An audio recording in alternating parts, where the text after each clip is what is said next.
Hello and welcome to the Decent Wrestling Show, episode 8. Make sure to like, comment, share, subscribe, and check out my latest MV on my YouTube channel for the amazing Teo Man from NXT UK. He even retweeted it, which was pretty cool to see, because Teo Man is an excellent wrestler, and you should all be watching NXT UK because it is great pretty much every week, other than that one filler episode. But on today's show, we're going to look at a couple of Stardom shows. I watched 4 over the last week. Check out a great episode of Monday Night Raw. NXT 2.0, going to talk about that, and some NXT UK. SmackDown, a couple of notes, and a couple other things that have happened over the past week, and some upcoming things coming in the future. So let's get right into it. So we're going to kick off with the Monday Night Raw review. Loads of ups, only one down, and a couple okay things. But overall, a terrific episode of Monday Night Raw. Let's get the down out of the way first. It was Doudrop and Eva Marie again. Doudrop won, which is at least a good thing, but don't need to see it again and again and again. At least Doudrop was winning every match. That's a positive out of it. The okay stuff, there was 3 other okay things. The women's tag titles, Rhea Ripley and Nikki Ash beat Natalie and Tamina in a decent little match. Only went like 3 minutes, but it was fun while it lasted. I guess maybe Rhea and Nikki will grow on me, but yeah, it's alright. It's not bad or anything, but it's fine. It's fine to watch. Happy for Rhea getting another title on the main roster, so at least she's winning titles. You know, that's a good thing. Jeff Hardy and Sheamus had a match where if Jeff won, he'd be inserted in the triple threat for the United States Championship. Obviously, probably in reaction to everyone saying, you know, why isn't Jeff being pushed? Well, here you go. He's getting pushed now into the United States Championship scene. Which is, I mean, I was so looking forward to Sheamus and Priest. Not hugely looking forward to it with Jeff now, to be honest. I think he's going to ruin it, to be honest. Unless it's going to be like a ladder match or something. He's obviously the weak link of the 3 right now. You know, in his peak, he would have improved it tremendously. But 2021 Jeff Hardy, the match was fine, nothing special. They've had better matches. And the other okay thing was the 24/7 stuff, which again it was fine. You know, it was a nice led up segment. R-Truth is still hilarious. Just want more interaction between Truth and Drake Maverick because they have good chemistry together. But this wasn't a hugely funny one. But loads of ups.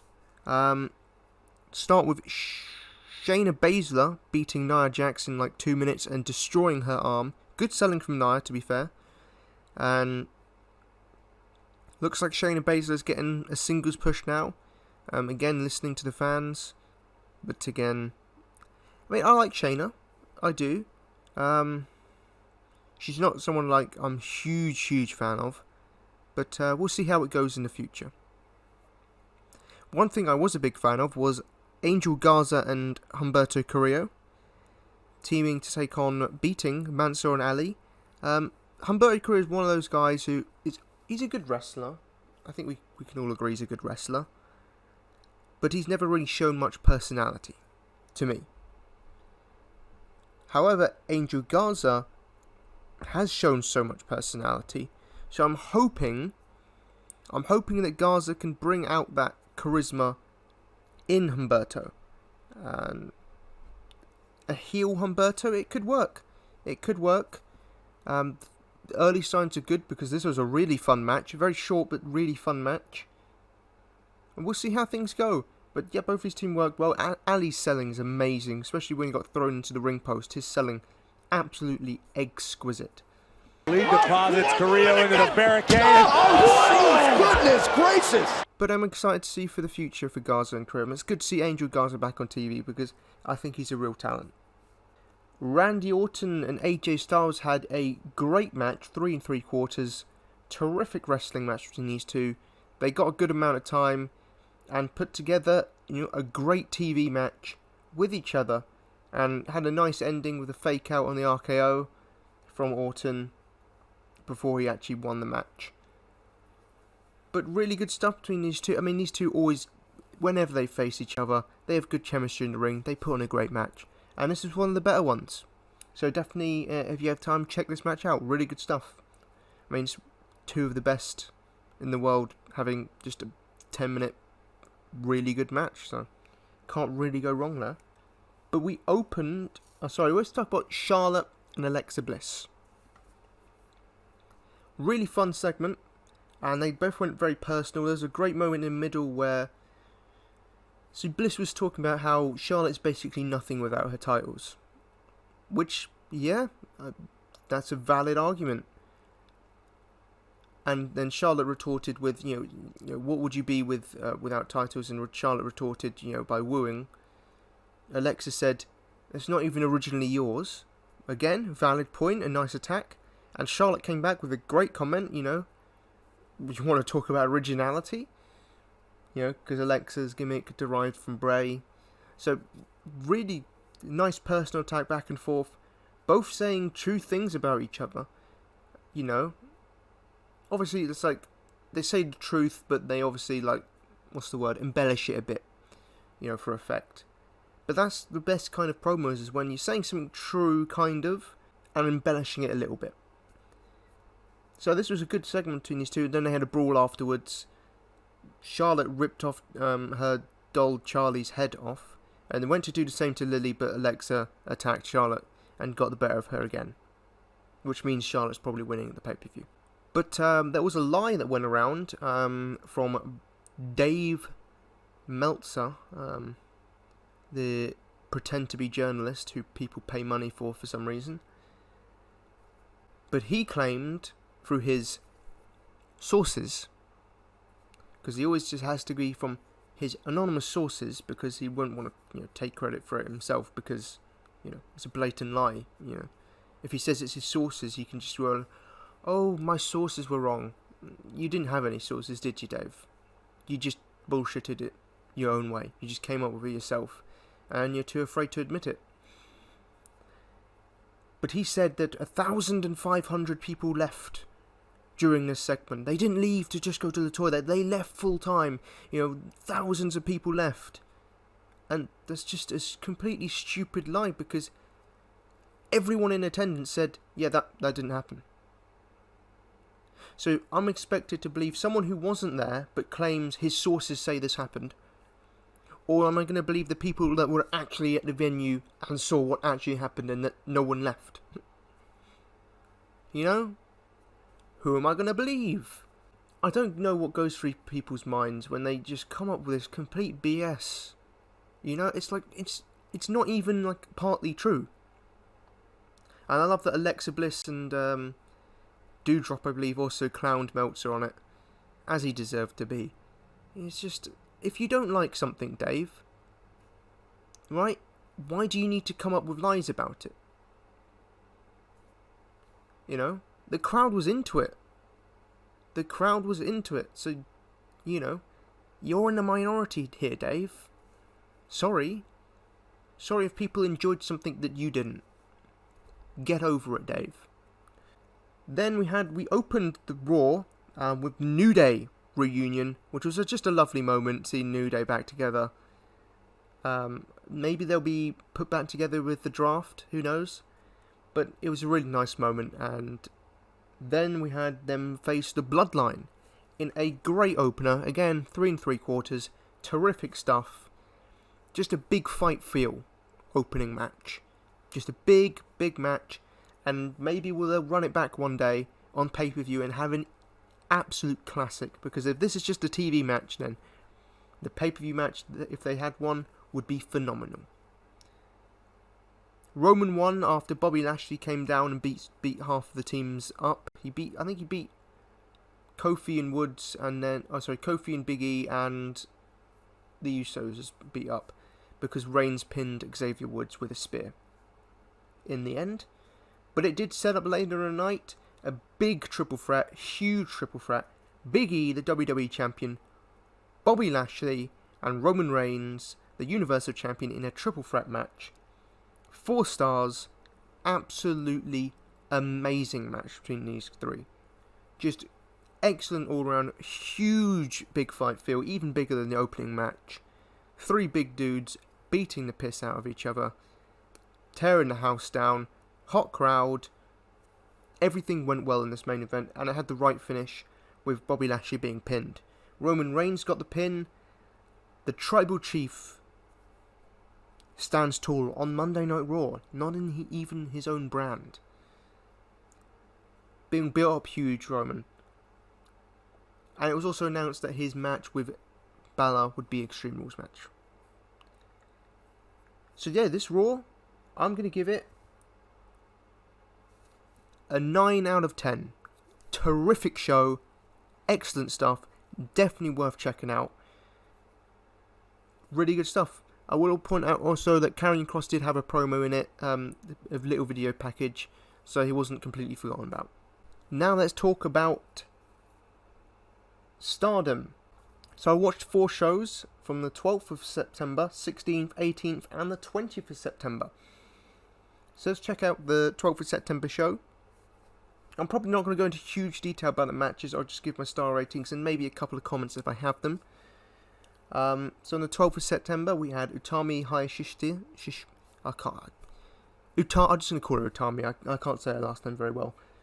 Utami taking on Lady C. Of course, Utami won. 2 3/4, solid match.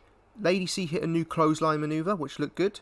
So she's still adding moves to her arsenal. She also does an abdominal stretch. So again, adding loads of new moves, which is cool to see. Waka Tsukiyama took on Mina Shirakawa. A good match, a solid 3 stars. I think a lot of them are going to be 3 stars, by the way. But a good match. Mina Shirakawa won. 2 of my favourites facing off, so I had a fun time watching this one. But good stuff, and Waka's looking a bit more confident in the ring on this night. So again, improving match on match. Then we had Mai Sakurai taking on Natsupoi. Another solid 3-star match. Poi won, obviously. I don't know when Mai or Waka's going to get the first win. Well, they face each other on the 25th, so one of them has to get the win. Unless they do a time limit draw, which is probably going to happen, isn't it? Then we got quite a good match between Takumi, Aroha and Ruaka. Solid strength from Ruaka. She held her own in this match. 3 1/4. Really good match between these two. Ruaka obviously has a huge future ahead of her. She still has a long way to go, but she'll get there eventually. And yeah, good match with Takumi. We then had not a great match between Koguma and Momo. I wasn't a huge fan of this match. I gave it 2 3/4. I just didn't feel it clicked for me. Momo beat Koguma in the end, but yeah, this one wasn't huge for me. Sorry, this one just didn't click. We then had Tam Nakano defeat Azumi in a very good match. Match of the night so far at this point. And probably, I would say it was match of the night for the show. It was match of the night for the show. 3.5 stars. Solid match. Tam continues to just be a phenomenal performer. And Azumi's really shining for me in this tournament now. At the end of this tournament. Wasn't the start for me, even though she had 2 great matches. But it didn't feel like her moment. But it feels like more of the focus is going on her now instead of her opponent. Instead of putting her opponent over. It seems to be a bit more focus on Azumi. And she's getting a good shine from it. Which is good to see. Because she's a phenomenal wrestler. Again, it just needs the personality to match it. Shuri faced Unagi in another 3.5 star match. These two have great chemistry with each other. You just love seeing Shuri face Unagi. Really good stuff. Shuri won. I was hoping maybe Unagi was going to pick up another victory, but it was not meant to be this time. But I love watching Unagi and Shuri wrestle. Then the main event for this show was Zoom Sayaka defeating Maika in a solid 3.5 star match. Nothing hugely memorable, but both these two worked well and had a very good match. I would say their Cinderella match was better, in my opinion. But, you know, this was a solid match. Good stuff between these two. Nice way to end the show. So overall, the show started off okay, got better. The Koguma Momo match wasn't great. But the final 3 matches all delivered decently well. Not a great show, not a bad show, but a good show. A decent show, you could say. Then we move on to the 16th of September 5-star Grand Prix show for Stardom. Hanan beat Lady C. At this point, I was starting to wonder, is Lady C ever going to win a match? She can't even beat Hanan. Solid match, 2 3/4. Hanan hit a Dominator on Lady C, which is a big power move for Hanan to hit on Lady C. Didn't know she had that strength in her, but that was a cool moment. But yeah, fine opener. We then had Starlight Kid beat Waka Tsukiyama in a 3 1/4, Waka's best match in Stardom so far. These two actually had a nice bit of chemistry. Starlight Kid was excellent in here, and Waka held her own and again continues to grow in confidence as she goes along. But yeah, definitely if you haven't seen Waka, if you've only seen Waka's debut and you don't know which matches to watch and you just want to skim a few, this is one I think you should watch. Really good stuff. And there's a really cool moment in here where, how do I say it? It was like a transition into a Boston Crab from Starlight Kid, and it was really smooth and well done. And it just shows how much Starlight is growing as a performer. We then had Mai Sakurai losing to Himeka in a 3-star. Nina gave it 3 1/4. I actually think Himeka pulled out a really good performance in Mai. 3 stars, but I'm going to give it. Again, another solid challenge match for Mai to continue her growth in Stardom. Natsupoi beat Saki Kashima in another 3-star match. It only went like 6 minutes. That's why it wasn't, better. But I think they could have been given a couple more minutes, and I think they could have pulled out a really good match, because there was glimpses of it. Especially at the start, the opening sequence was really well done. But I think they needed a bit more time to really put on a great match. Speaking of great matches, we had Momo. It's all great from now on. All these matches were really good. This was a great show, the second half of this especially. Momo Watanabe beat Mina Shirakawa. Poor Mina. Mina deserves better, man. She deserved to get more points in this. 3.5 stars low. To me, Mina shined, put in a terrific performance. As the English Stardom account made mention of, Mina's been really shining recently in this tournament, and that's really good to hear that she's getting the praise that she deserves, because Mina is a great performer, a very underrated performer for me. She can do comedy, she can do that perfect, and she can wrestle, she can sell, she's always adding new moves to her repertoire, always doing new stuff and making herself matches feel fresh and unique. And she, obviously is a huge fan of, apparently she's a huge fan of like 90s Japanese wrestling, so she's learning moves from there. I'm sure she's researching and gaining new moves, and that's really cool to see that she has a passion for professional wrestling, and it really shows in her matches. So Momo and Mina was a very good match, 3.5 stars, check it out. Sayaka Kamatani, Zoom Zoom, beat Azumi in a great match. Sayaka Kamatani is terrific at this high-speed stuff. She needs to be more in the high-speed division, if she's not going to be in the white belt, red belt stuff at the moment. If she's not doing that, she needs to be in the high-speed stuff. Because it seems she has great chemistry with Kito, and she has great chemistry with Azumi now. Really terrific, fast-paced action in this one. Both shined. Give this one a watch. Unagi, Sayaka, and Takumi Aroha had maybe match of the night. It's a toss-up between another match on this night later on, but it could be. 4 stars.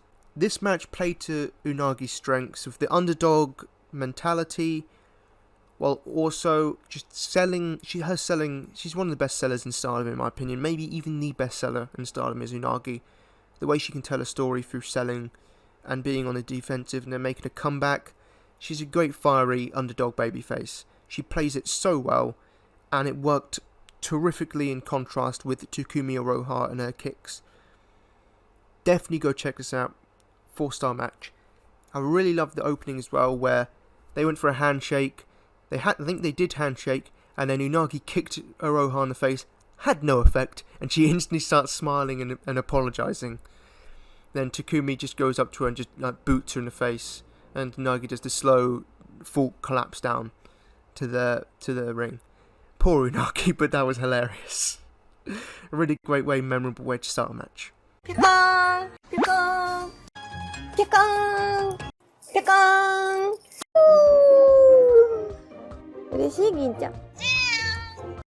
ピュコーン来い最後は来い来い来い来い来い来い来い来い来い来いピュコーンピュコーン君ない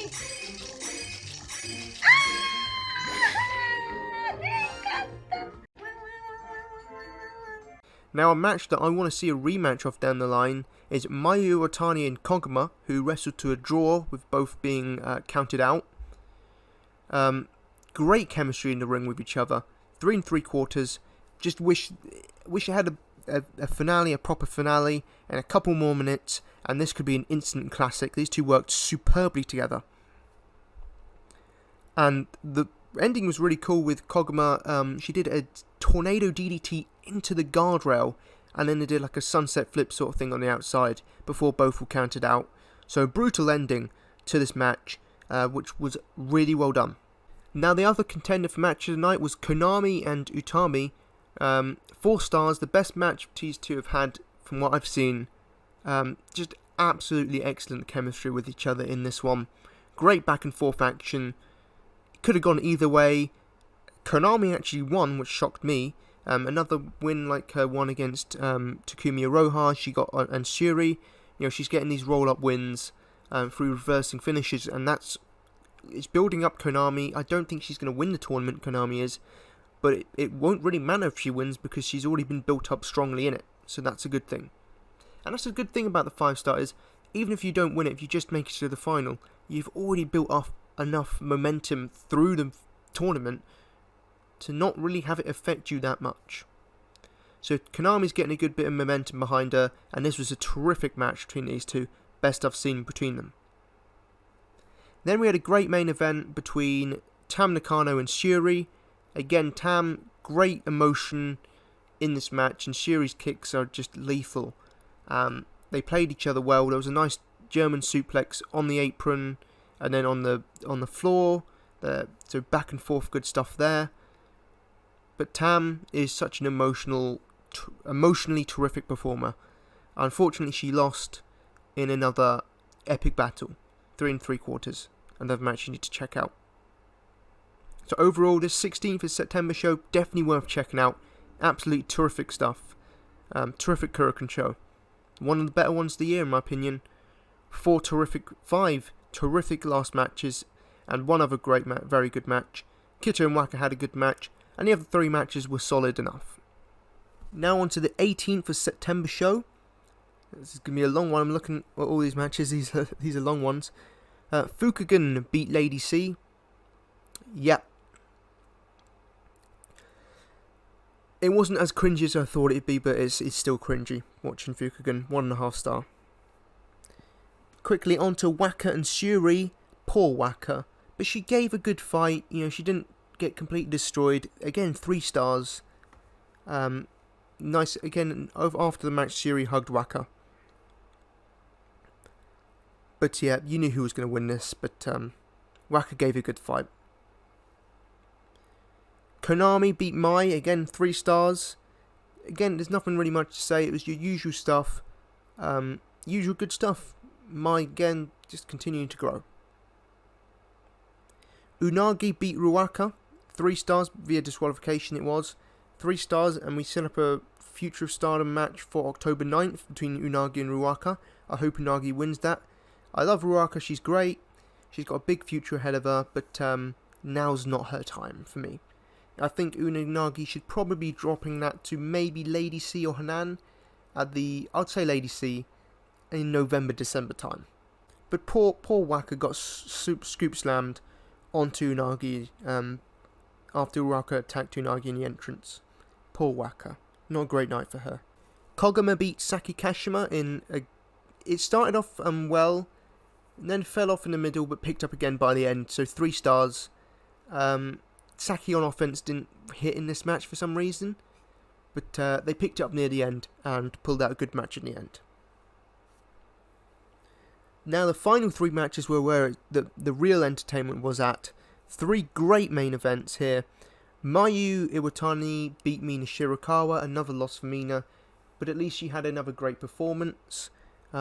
Terrific stuff. Terrific comedy in the opening with Gravia posing. getting Mayu to do the grab your pose, and then Mina, did a drop kick to the back of her head. Big brain Mina. But these two worked really well. Mina did some cool new stuff in here. She did her plancha, which I haven't seen her done in ages, which was awesome to see. She also pulled out a couple of different moves. Then hit a forearm from the top rope. Had a couple of near falls, but it was not to be her night. And Mayu won in the end. But a great match nonetheless. Terrific performance from Mina Shirakawa. 3 3/4. Azumi beat Takumi Aroha in a 4-star match of the night. Excellent stuff. Excellent fast-paced action. Both of these two worked well. Instant chemistry with each other.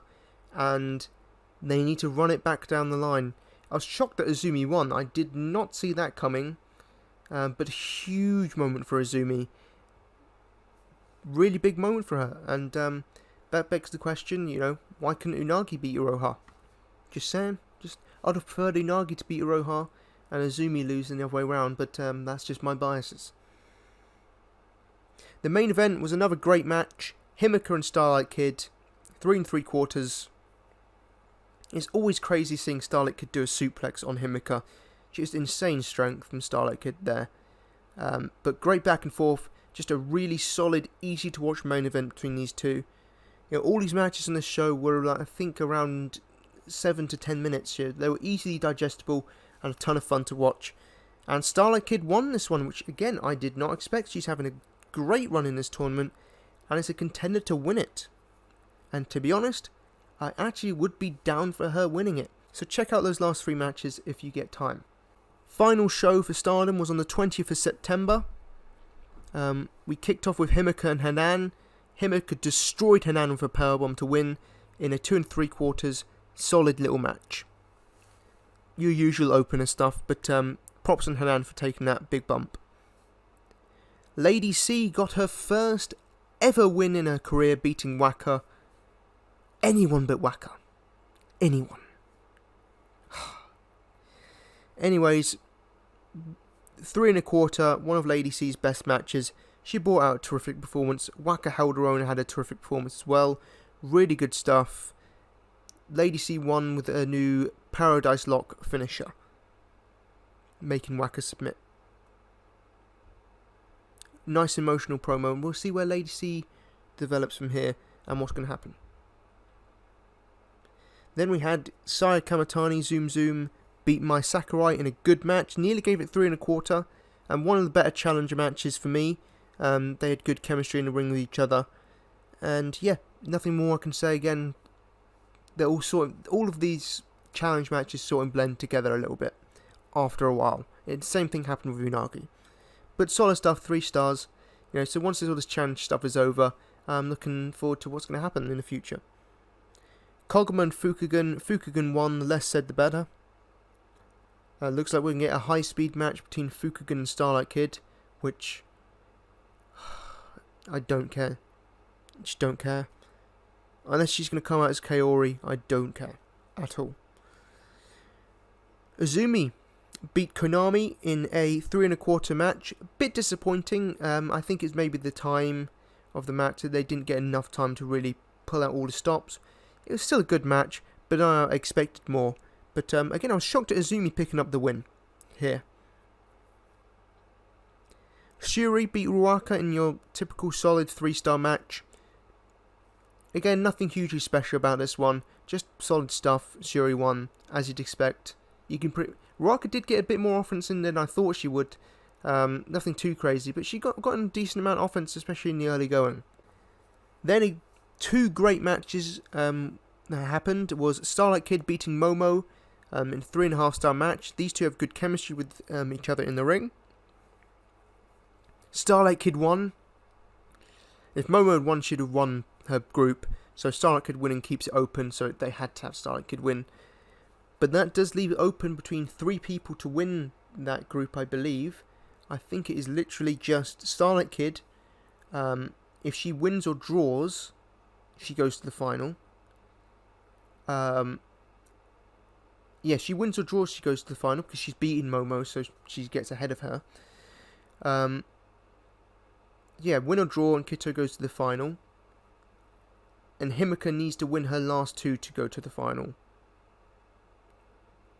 But if Kito loses and Himeka loses, if they either of them lose one match, then Momo goes to the final. So it's between those 3 on their side. So it's interesting. I'm hoping Starlight Kid. Although I predicted Himeka, so we'll see. We'll see. Terrific 4-star match between Utami Hayashishita and Takumi Aroha. Big fight feel, one of the biggest fight feels of the tournament. It's crazy how far Utami's come. Like, she feels like a big star here against Takumi. She feels on the level of Takumi, you know. I think they might have a red belt match. They might do down the line. I still think that Julia should be the one to take the title off Utami at the end of the year. We'll see how that goes. I just think that's the biggest match you can do is Utami and Julia. But yeah, they ended to a draw. No definitive winner, which is why you think that they're probably going to do a rematch down the line. But then again, they did do that with Mayu. We eventually got a rematch with Mayu.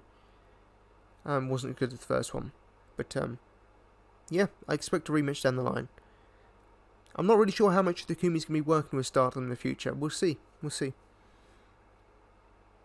Mayu and Saki Kashima had a good match, 3 stars, but it was quite short and a bit disappointing. Not on the level of their No People Gate match, or even the other match they had earlier in the year.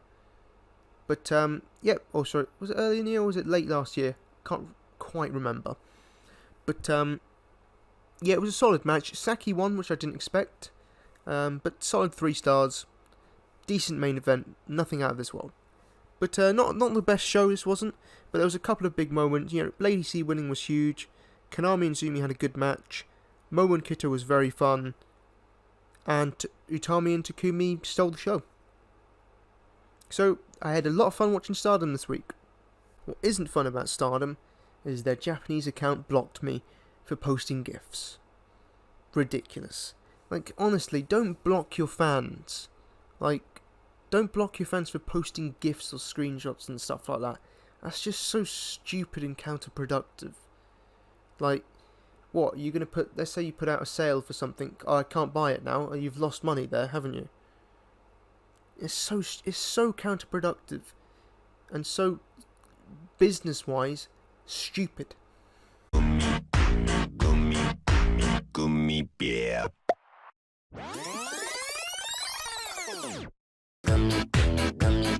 Gummy bear. Oh, I'm a gummy bear. Yes, I'm a gummy bear. Oh. Now I'm going to talk about NXT and NXT UK. So we have NXT 2.0, which debuted, and which is focusing more on the developmental talent in the Performance Center. That's the focus, and I saw a lot of people are angry about it. But I think what they've lost in their minds is they think that NXT is meant to be this indie show where they just have a bunch of indie wrestlers doing flips and getting concussions and stuff like that. NXT has always been meant to be a developmental system to introduce new talent that are going to be on Raw and SmackDown in the future to an audience, get them to wrestle in front of an audience, get them that experience on TV and doing cameras and vignettes and promos and testing out gimmicks and seeing how they do on TV. It's just a bigger, fancier version of FCW, but thrown in there is a dabble of your indie talents like your Pete Dunnes and your Tommaso Ciampas and Johnny Garganos, and those staples, so they can have tests and see how well they do against these people. To me, that is what NXT is going to be, and it's going to be interesting because you're going to see tons of gimmicks, tons of new people and fresh faces. Some are going to fail and be awful, some are going to succeed and do amazing things. You're going to have people who sink and swim, but the biggest thing is they're all getting chance. They're all getting a chance and opportunities to go out there and show the world what they can do. And maybe you'll gravitate towards some and dislike others, and we'll see where they go. And the ones that are gravitated towards will become big things in the wrestling industry, and the other ones, maybe they'll fall out of love with wrestling, they'll fall out of wrestling, go to another company, or they'll go back to the drawing board and come up with something new and find what's right for them. So it's a developmental system. Give the new guys a chance. That's such a stupid argument, is that I don't know any of these people, therefore they're all awful. It's like, how stupid is that as an argument? You know? Like, someone you always see is like your first time you've seen someone. So therefore, by that method of thinking, every single wrestler in the world is terrible because, well, at one point you didn't know them. You know? It's so stupid. It's so stupid. But two people really, a couple of people that really reached out to me was Trick Williams. He brought out personality in Carmella Hayes, and they beat down Duke Hudson, who I hope gets some vignettes because he's a funny dude. But it really was like the first time I've seen personality from Carmella Hayes, and I don't know, just the first time I saw Trick Williams, but I just instantly thought he could be something. Just the way he looks, I think he could be something. He's got a good look about him, good bit of charisma. I'm excited to see them maybe in the tag division or singles division, but Trick is bringing about more of an edge in Carmella Hayes. So that was cool to see. Bron Breakker, who is being built up as the big star of NXT 2.0. He is Rick Steiner's son, so the nephew of Scott Steiner. He sounds exactly like Scott Steiner, by the way. But early signs are good for him. He looks like he has a decent amount of charisma and personality. And he looks solid in the ring. Didn't do anything horrible. He beat LA Knight. Not a great night for LA Knight. Losing twice. But Bron Breakker, he could be something. They're giving him a chance. Throw him in the deep end. See if he sinks or swims. We'll see. Hopefully, for his sake, he swims. A lot of factions in this one. We have Hit Row, Legado del Fantasma, and Diamond Mine, who have the Creed brothers, which look great. What they lack in personality, they make up in intensity in the ring, which is great. And they have Ivy Nile, who's their female muscle in the group. Again, looks badass, looks like a badass group of people with not huge personalities. But Malcolm Bivens has more personality, to fill out all their personalities. We saw a promo for Tony D'Angelo with his Chicago accent. I guess we'll see as the weeks go on what he's about and when he debuts and see how it goes. Von Wagner was in the main event of the Fatal 4-Way main event with Ciampa, LA Knight, and I'm blanking on the last name. It wasn't Kyle O'Reilly because he was attacked by Pete Dunne. That's it.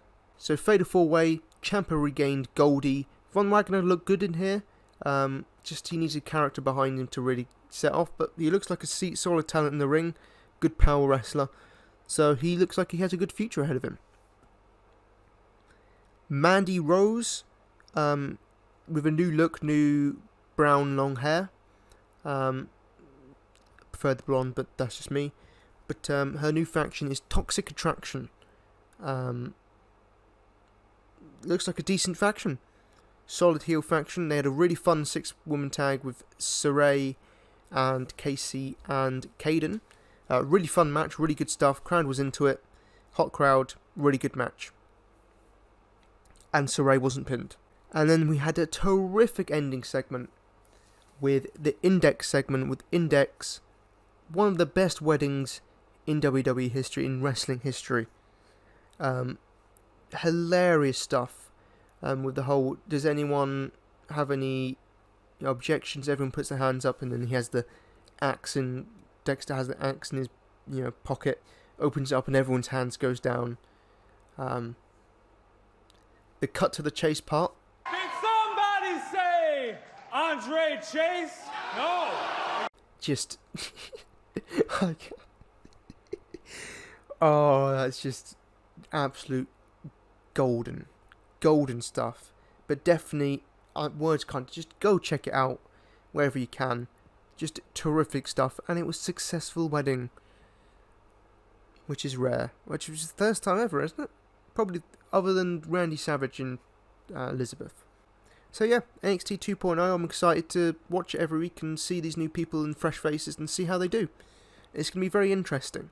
There isn't going to be a bunch of 5-star matches, but it's going to be more based on characters and seeing how they do, which is cool for them.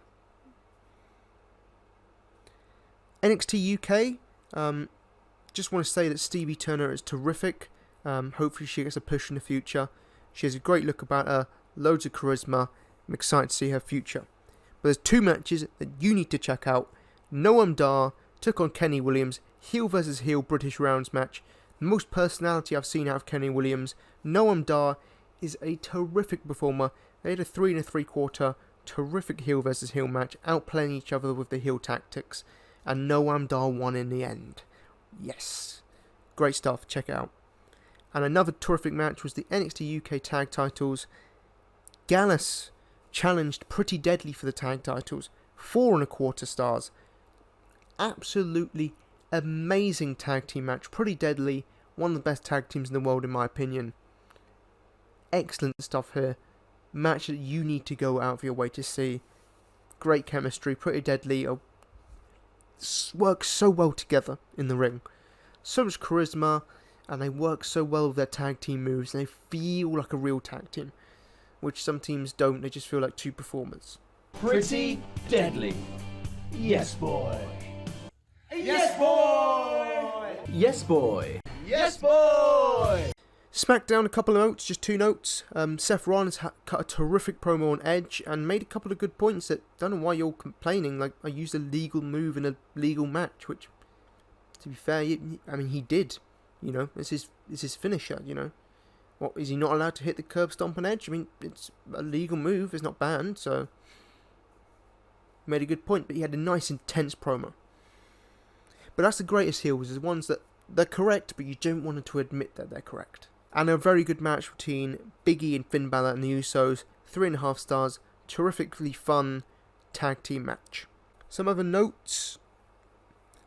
Brock versus Roman is happening in Saudi Arabia at Crown Jewel.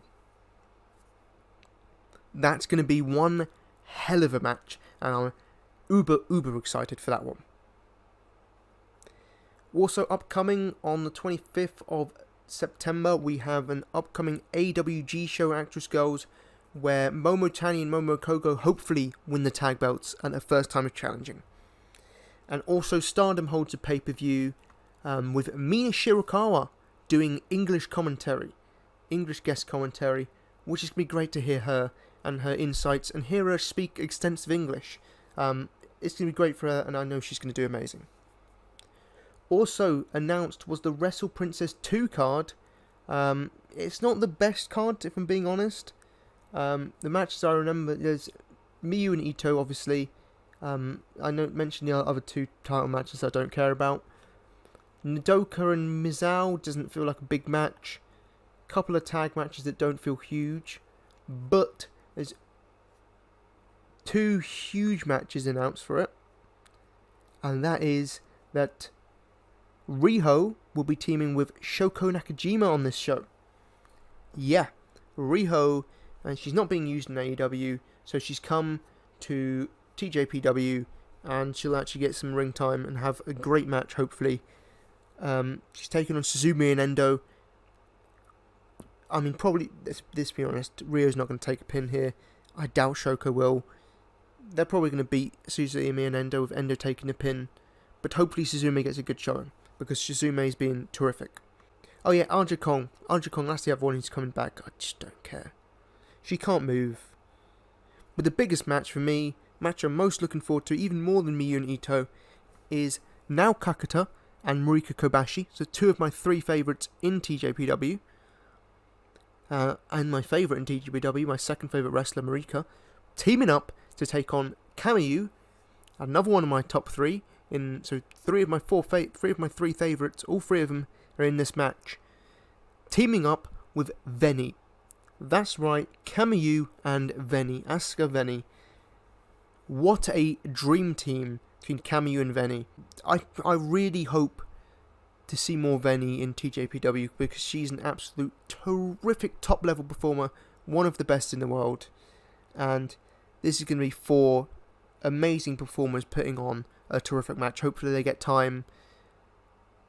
That's just going to be one hell of a match, and I'm super excited for that one.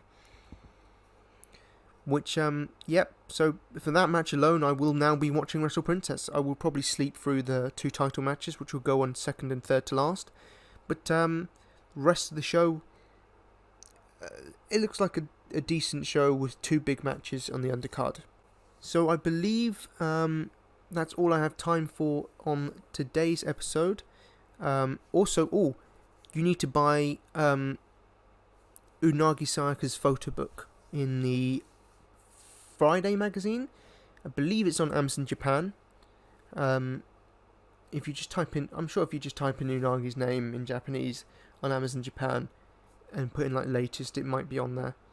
But it's the magazine that says Friday. Just saying you need to buy that for research purposes. But that's all we have time for. So. Arrivederci, matinee. Bonus part, follow Kiwi__011. He's a terrific dude. Go give him a follow.